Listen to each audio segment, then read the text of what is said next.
programa de hoy, el Papa Francisco presidirá la Santa Misa del Domingo de Ramos. Este viernes visitó y bautizó a los niños del hospital donde está internado. Vaticano, obispos alemanes, los laicos no pueden predicar nunca ni bautizar ordinariamente. Desde Costa Rica les mostramos la procesión de las hermandades de soldados romanos, preámbulo para Semana Santa.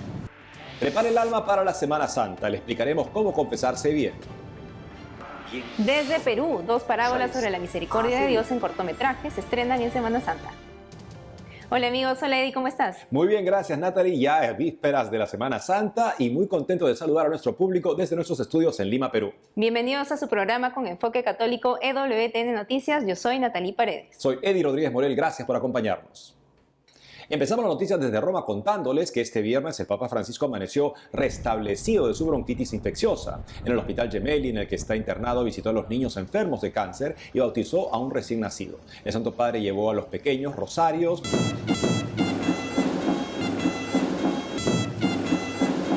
huevos de chocolate y ejemplares del libro Nació Jesús en Belén de Judea. Según el Vaticano, el Papa Francisco podría volver a su residencia en Santa Marta este sábado 1 de abril. La Santa Sede informó que el Santo Padre descansó con un curso clínico normal. En su comunicado agregan que por la noche el Papa Francisco cenó, comió pizza junto a quienes le asisten en estos días de hospitalización. En medio de las preparaciones para la Semana Santa en la Plaza de San Pedro, los fieles esperan que el Santo Padre se recupere para que llegue a la celebración del Domingo de Ramos. Escuchemos declaraciones recogidas por Associated Press. Bueno, Santo Padre, le deseamos una pronta recuperación, que en estos días santos en el cual la Iglesia se prepara para celebrar nuestro máximo misterio de la fe cristiana, el Señor derrame sobre usted su bendición, su luz y también su salud pronta y su pronta recuperación. Lo importante es que aquí se sienta su presencia, que vuelva a aparecer aquí.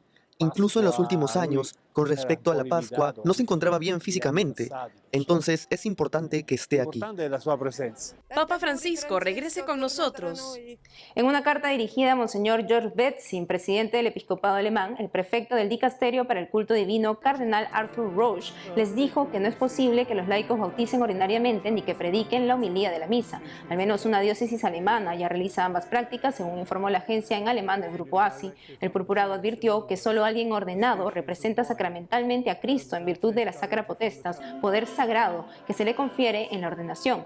Además indicó que justificar estas adaptaciones con la falta de sacerdotes no es posible según el derecho canónico. Monseñor Roche explicó que los laicos solo pueden realizar bautismos de forma válida en circunstancias excepcionales, como en peligro de muerte o en situaciones de persecución, en zonas de misión y en otros casos de especial necesidad.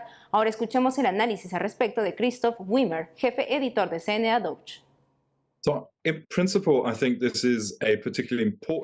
En principio creo que se trata de una intervención especialmente importante por 3 razones. En primer lugar, se trata del responsable de liturgia del Vaticano, el cardenal Arthur Roche, un inglés que ha sido puesto en el cargo por el Papa Francisco para ocuparse precisamente de los temas que ahora están en carrera con el presidente de la Conferencia Episcopal Alemana. Y esa es la segunda cuestión. En términos de analizar qué tan serio es esto, que es más grave que escribir una carta desde el dicasterio Vaticano al presidente de la conferencia. En este caso, el obispo George Betzing, de Limburgo, en Alemania. Y en tercer lugar, por supuesto, el asunto en cuestión.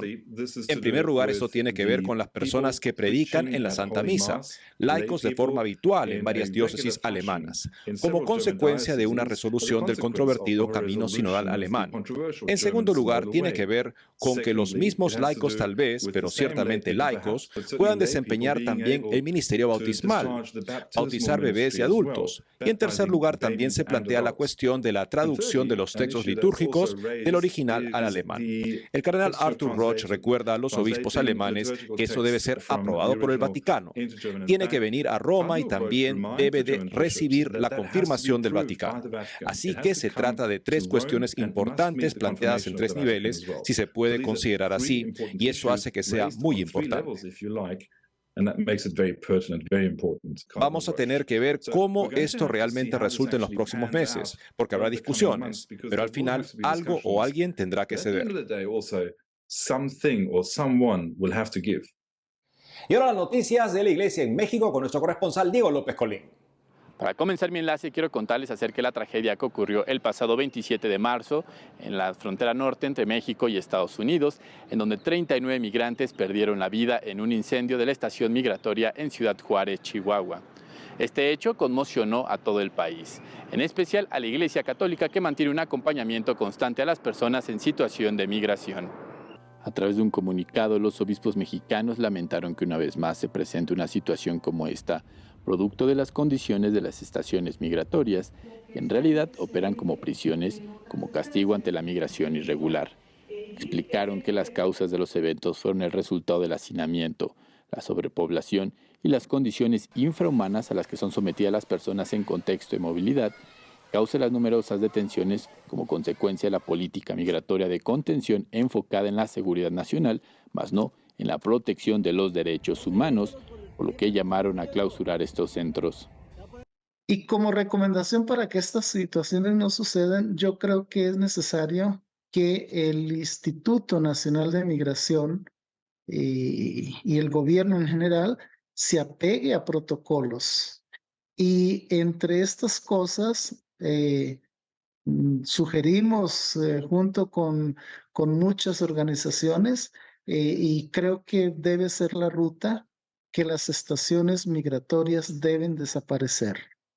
Luego de que se difundiera mediante redes sociales información sobre la eliminación de los padrinos en los sacramentos de iniciación cristianas, atribuida dicha disposición al Papa Francisco, una arquidiócesis mexicana salió a desmentir y aclarar las dudas.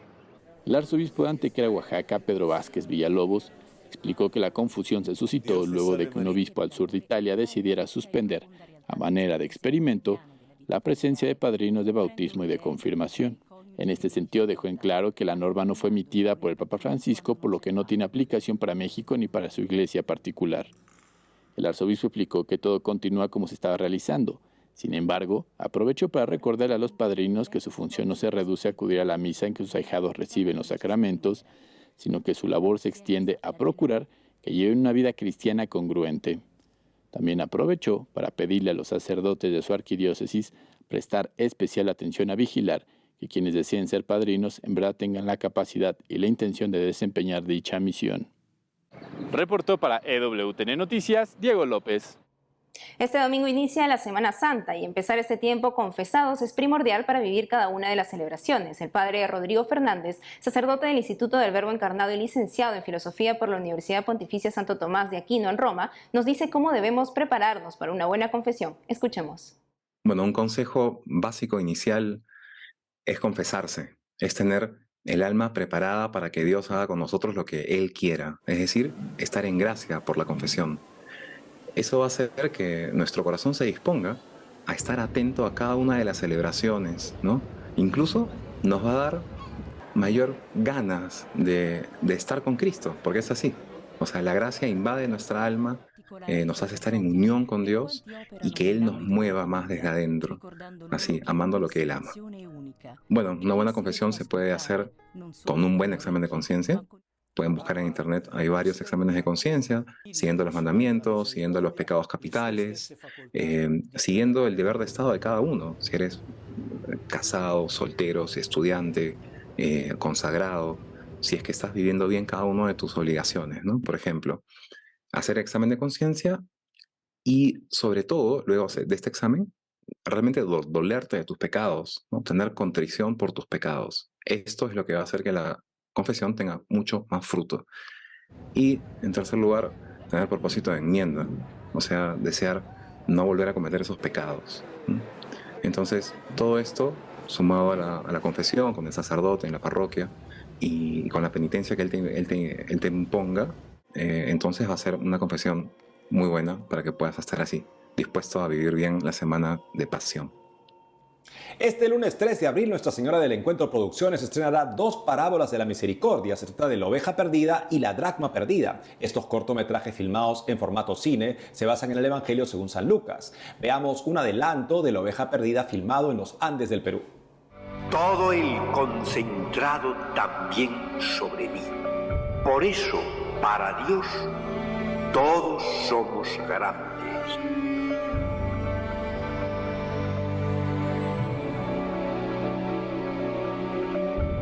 Es una de las cualidades más atrayentes del amor. La misericordia.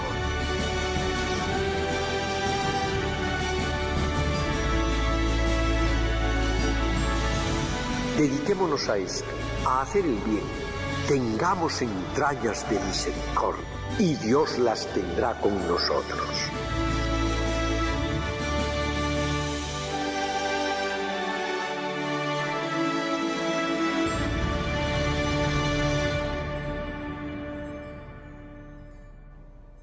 Ahora, para saber más al respecto, estamos comunicados con Henry Moreno, maestro en artes escénicas y comunicador católico que ha cooperado en estas producciones.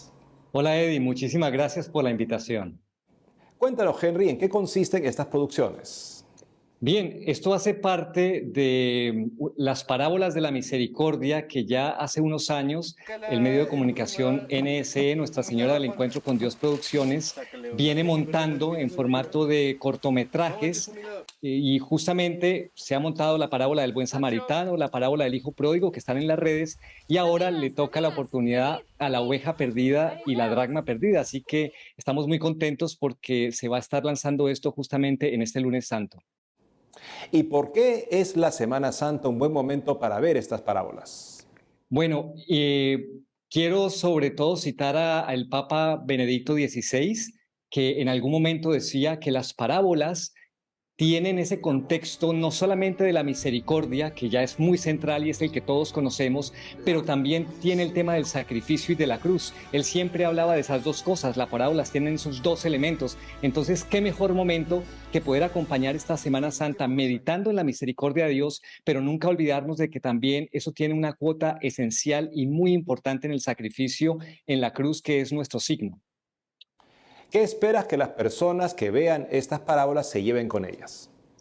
Bueno, ante todo, que puedan ver un buen trabajo. Qué bonito que se sepa que es un trabajo que ha sido hecho aquí en el Perú, en la comunidad campesina de Checopuca, a 45 minutos del Cusco, que puedan ver como que existen muchos espacios que recrean verdaderamente espacios bíblicos, en este caso de las parábolas, pero sobre todo el mensaje, ¿no? El mensaje de la misericordia y el mensaje del sacrificio, que es una cosa que nos tiene que tocar y que el Señor quiso contar a través de las parábolas. Entonces, como esas dos cosas, ¿no? El mensaje central, el tema, pero también el hecho de que es una producción local. ¿Cómo pueden hacer las personas para ver estas producciones? Bueno, tenemos una página que es www.nsetvperú.com. Allí se encuentran tanto las parábolas que hemos hecho, la parábola del Buen Samaritano y la parábola del Hijo Pródigo, y ahora este lunes van a poder encontrar la de la dracma perdida y la de la oveja perdida. Así que entrando simplemente en las redes van a encontrar estas parábolas, seguramente que van a tener links asociados también a la página del Facebook y ahí las van a poder disfrutar. También en medios de comunicación, porque existe la televisión y la radio tanto en la ciudad del Cusco como en la ciudad de Arequipa. En el canal 27, televisión abierta, lo van a poder observar gratuitamente y ahí las van a poder observar. Muchas gracias, Henry, por haber estado con nosotros hoy en EWTN Noticias. Muchísimas gracias a todos ustedes y una feliz y santa Semana Santa. Hacemos una breve pausa y al volver, la Iglesia conmemora hoy los dolores de la Santísima Virgen a pocos días de la Semana de la Pasión de Nuestro Señor. Le contamos más. Además, en Eritrea, la dictadura confisca las obras de la Iglesia Católica. Le contamos más en nuestro especial Iglesia Perseguida. Ya volvemos con más noticias con Enfoque Católico.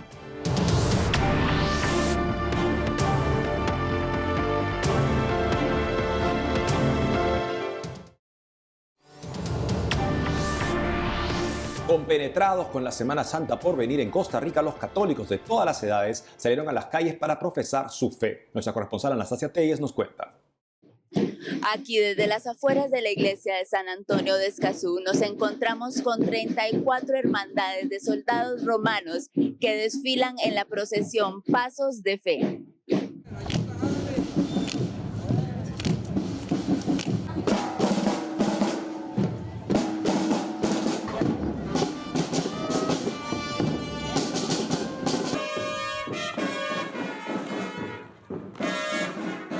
Este año hicimos esta actividad con el propósito de unir más las hermandades con la parroquia, ¿verdad? Que la procesión, la fe se viva afuera de las calles. En mi caso personal, bueno, pues una promesa, un agradecimiento por mi hijo, que nació hace 3 meses ya prácticamente. Mi esposa, bueno, para nosotros era casi que que no íbamos a tener hijos, pero por obra y gracia del Espíritu Santo, Dios nos premió. Y así como yo, hay muchos compañeros que también vienen con intenciones, con agradecimientos, poniendo todo en la marcha, poniendo todo, llevando sol, poniendo todo en ese fervor que cada hermandad, que cada compañero pone, llevando un estandarte, tocando un tambor, sonando un clarín.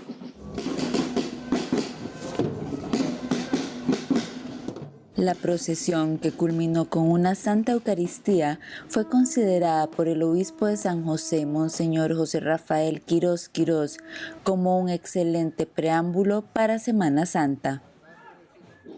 En otras noticias, en la Catedral Metropolitana se realizó una Santa Eucaristía recordando el valor de la vida y su carácter inviolable. Varias organizaciones pro vida realizaron una vigilia a favor de la vida frente a la sede de la Corte de Derechos Humanos en Costa Rica, con motivo de una audiencia relacionada con un caso de aborto negado por el gobierno de El Salvador en el año 2013. Y finalizamos con una nota alegre en donde el párroco Luis Guillén de un cantón josefino realizó una procesión con 12 imágenes miniatura cargadas por 12 niños y niñas. Que queremos brindar a los niños y niñas. Niños vestidos de soldados romanos, apóstoles, la banda musical de Curridabat acompañando a los fieles de la comunidad, dedicaron este especial día a trasladar a los menores su amor a Jesús, entendiendo el significado de la Cuaresma y el sacrificio en la cruz. Esta original forma de conservar las manifestaciones de piedad, acercando a los pequeños a Dios y a las tradiciones de Semana Santa, sirven para preparar espiritualmente no solo a los niños, sino a los adultos que los acompañaron. En Escazú, San José, Costa Rica, Anastasia Tellez Abarca, EWTN Noticias. Hoy la Iglesia Católica conmemora el Viernes de los Dolores, una antigua tradición cristiana vinculada de manera directa a la Semana Santa. Si bien es cierto, en muchos lugares ha caído en desuso, en otros se sigue observando con mucho amor y respeto. El padre Juan Carlos Vázquez, fundador de 10 Min con Jesús, nos cuenta más sobre este día. Veamos.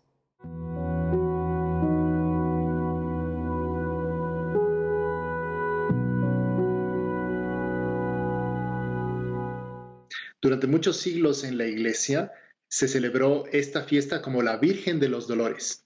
Sin embargo, después de la reforma litúrgica del Concilio Vaticano II, se dio preferencia a eliminar las fechas repetidas. Y como se celebra también la Virgen de los Dolores el día 15 de septiembre, entonces esto se optó por llamarlo el Viernes de Dolores. Sin embargo, tanto Juan Pablo II como sus sucesores siempre han apoyado como la idea de acordarnos de la Virgen este día. Los 7 dolores de la Virgen se representan normalmente en un corazón con 7 espadas, y esa es la advocación que con más frecuencia sale en este día, ¿no? El día del Viernes de Dolores o de la Virgen de los Dolores, o la Dolorosa también conocida. Las 7 espadas, los 7 dolores de la Virgen, son la profecía de Simeón. Entonces, cuando la Virgen lleva a Jesús al templo y el anciano Simeón profetiza que una espada atravesará su corazón. La segunda es la huida a Egipto, cuando Herodes ordena la matanza de todos los niños menores de 2 años y María y José tuvieron que huir a Egipto para salvarlo. La tercera espada es la pérdida del niño Jesús en el templo, que cuando tenía 12 años, lo recogen los evangelios, Jesús se pierde en el templo y es encontrado a los 3 días. El cuarto es el encuentro de Jesús con la cruz. Cuando Jesús es condenado a muerte y se lo entrega a la cruz, María acompañó en ese camino del Calvario.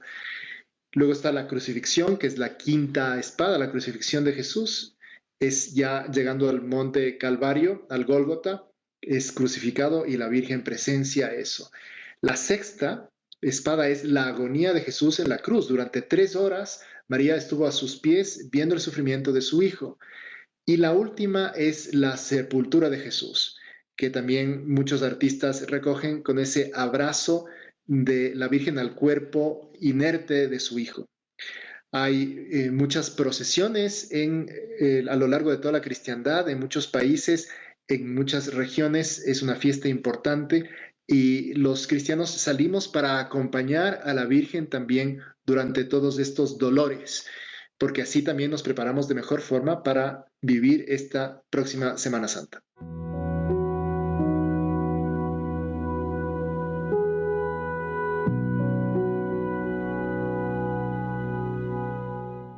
De acuerdo con informes de la Fundación Pontificia Ayuda a la Iglesia Necesitada, en Eritrea en el 2016 hasta 3.000 personas sufrían prisión por sus creencias religiosas, la mayoría de ellos cristianos. Hasta hoy muchos siguen presos. No hay una cifra oficial debido al control del gobierno de Eritrea. Nicolás García de WTN Noticias informa en nuestro especial Iglesia Perseguida.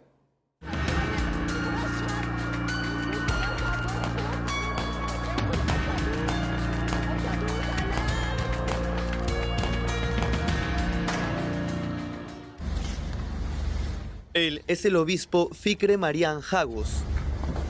Su feligresía lo recibe en la Catedral de Asmara, capital de Eritrea, luego de 2 meses detenido en 2022. El obispo de la eparquía de Segeneiti denunciaba injusticias del gobierno como la confiscación de hospitales y colegios católicos, según Asia África. Fue liberado el 29 de diciembre del 2022 gracias a la mediación de la Secretaría de Estado del Vaticano. Eritrea, al noreste de África, es gobernado por Isaías Afewerki desde 1991, a pesar de que se reivindica un país democrático. El padre Don Bosco Onyala, editor jefe de Asia África, afirma que la persecución a los católicos eritreos viene del gobierno. Es el régimen, el gobierno de Eritrea, que es algo extraño en África, porque los gobiernos en África, por lo general, están bastante felices con las organizaciones religiosas. De hecho, en algunos países las iglesias dirigen escuelas, dirigen hospitales, pero Eritrea es un país extraño por el régimen, que parece no gustarle las entidades de la iglesia, pero tampoco las organizaciones sociales civiles. Es el régimen que quiere estar en control de todo. Durante la sangrienta guerra de 30 años contra Etiopía. En 2019, el dictador Afewerki confiscó más de 29 centros de salud y 7 escuelas dirigidas por la Iglesia Católica, apelando a una ley de 1995 que le permite nacionalizar entidades sociales. Algunos de los centros de salud y escuelas siguen trabajando bajo la dirección del régimen. Otros están cerrados, según el sacerdote editor jefe de Asia África. Según nuestras fuentes, que usualmente no quieren ser citadas, es el gobierno. Si tomas el ejemplo del incidente de 2019, ellos confiscaron 29 centros de salud y confiscaron 7 colegios. Es el gobierno quien los confiscó. Entonces, esta persecución viene centralmente del gobierno. De los más de 3 millones de habitantes en Eritrea, el 57% son de la Iglesia Copta Ortodoxa, el 37% son musulmanes, el 5% católicos y el 1% restante practica otras religiones. La Iglesia Católica Eritrea es de rito oriental y cuenta con 4 diócesis que en Oriente se denominan eparquías. La información que obtenemos para Asia y África siempre es en condición de anonimato. En otras palabras, los líderes de la iglesia nos han dicho que no quieren ser nombrados porque tienen miedo de ser arrestados, tienen miedo de las consecuencias. Nuevamente, es el gobierno el que ha restringido la libertad. Luego de que el gobierno se apropiara de los hospitales y colegios católicos, los obispos de Eritrea dijeron que seguirán buscando ser intermediarios por la libertad de su país.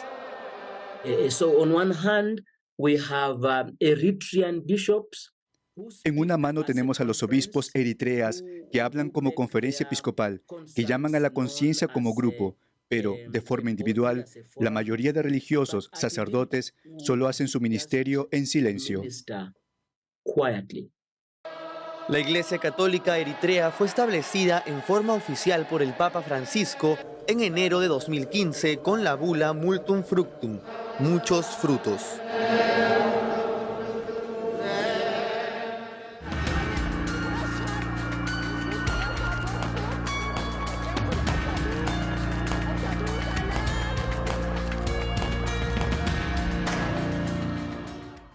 La madrugada de este viernes, cientos de fieles católicos se reunieron en la plaza central de la ciudad de Cartagena, en España, para acompañar la procesión por el Viernes de los Dolores.